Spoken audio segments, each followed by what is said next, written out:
Healthy couch potatoes, what's going on? I'm sorry it took so long to make this video for you. I was drinking some soda and it was so sweet, so carbonated, and then the sugar crash hit me, and so here I am a month later. Let's talk about some soda.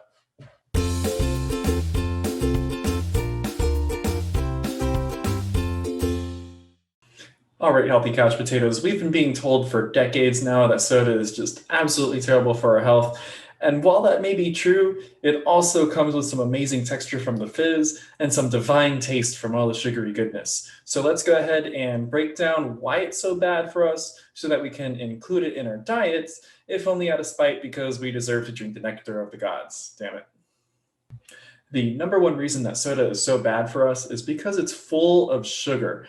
And sugar does not really make us feel full. In fact, it does the opposite. It makes we get addicted to sugar, and that makes us eat more and more. And what happens is we consume way more calories than we can burn off without actually feeling full, and it's just a recipe for disaster.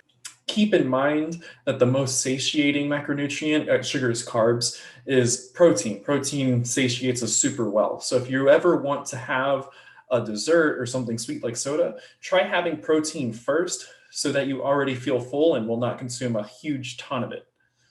But wait, there's more. Not only does sugar not fill us up, we also have a hard time digesting the simple sugar fructose that's included in soda. And so fructose can only be broken down by our liver. And when our liver is overwhelmed by a large amount of fructose in a short period of time, what it actually does is just convert it to fat. And not any fat, visceral belly fat, which that's not what we want. It's actually linked to type 2 diabetes and heart disease.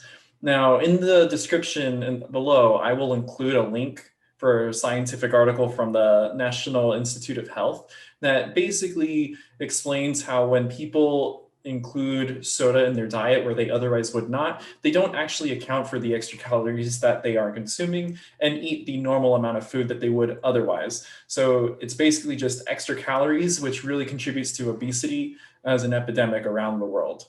Going a small step further, I'm going to talk about how insulin spikes because we have so much fructose in our body. Not only does our insulin levels spike, but we also get resistance to insulin, and that just traps glucose within our bloodstream so that it doesn't actually get distributed to our cells properly for digestion. And again, just like with the visceral belly fat that comes with fructose, this is also linked to type 2 diabetes and heart disease.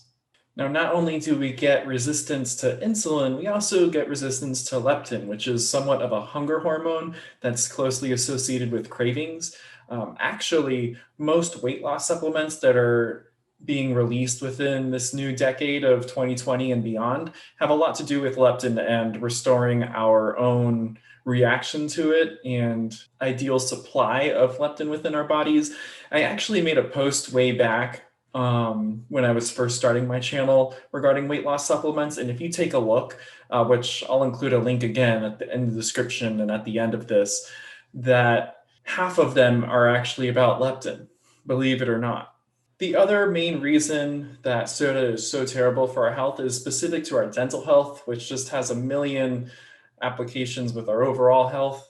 So when your dental health is not great, you can expect a lot of things to go wrong, especially with your heart. Soda has both phosphoric acid and carbonic acid, and the two in tandem create a highly acidic environment in our mouth. And then with all the sugar, it's basically giving the green light for plaque and bacteria to grow within our mouths and just contribute to overall tooth decay and poor gum health. But Zach, what about diet soda? That's good, right? Actually, it's kind of hard to say whether diet soda is good or bad. It doesn't have all the sugar, but it's still terrible for our dental health. It's still addictive and has caffeine. And the artificial sweeteners that replace the sugar are pretty foreign to our body and very difficult to digest. And they come with a slew of their own problems. But just to be clear, if you did a Google search of diet soda, you'd find a ton of conflicting evidence about what parts of your health it affects, whether that's mental health, physical health, promoting weight gain versus weight loss because you may want to consume more to reward yourself for not eating all this sugar. But at the same time, if you're already consuming soda, then you're going to want more carbs anyways because you're not feeling full and you're getting addicted. So it's all just kind of up in the air, and I don't know. So just be careful with whether you're consuming regular soda or diet soda. They're both clearly bad for you on one level or another. And at the end of the day, we're taking basically the same steps to make sure that we're consuming both in moderation in a way that won't particularly impact our health negatively. Now, with all that said, I'd like to just summarize and say that soda is okay to consume in moderation. At the end of the day, it's just a bunch of sugar. And as long as you're not at risk of diabetes or already have it, then you can kind of control it and make sure you're not taking it too far, as long as you can take it too far in the first place. If you're like me, I can't have any in the house because I will just drink it the first day. And I'd be dead if I had all the soda in the world at my house because I drink it every day without slowing down. But what I'm trying to say is if you can drink small amounts of it at a time, like say a cup or less, then and only once every couple of days or so, you'll be much better off than doing what most people would do with their cheat meals, which is just one huge terrible meal in one go once per week or once per month or something along those lines. Because when you consume too much of it at one time, then your body can't handle all the fructose at one time. And also the acid and sugar adds up in your dental health, and you just don't want a lot of it at once. You want your body to be able to digest it in moderation. That way you get a little bit of that sweetness without it taking over and getting super addictive for you.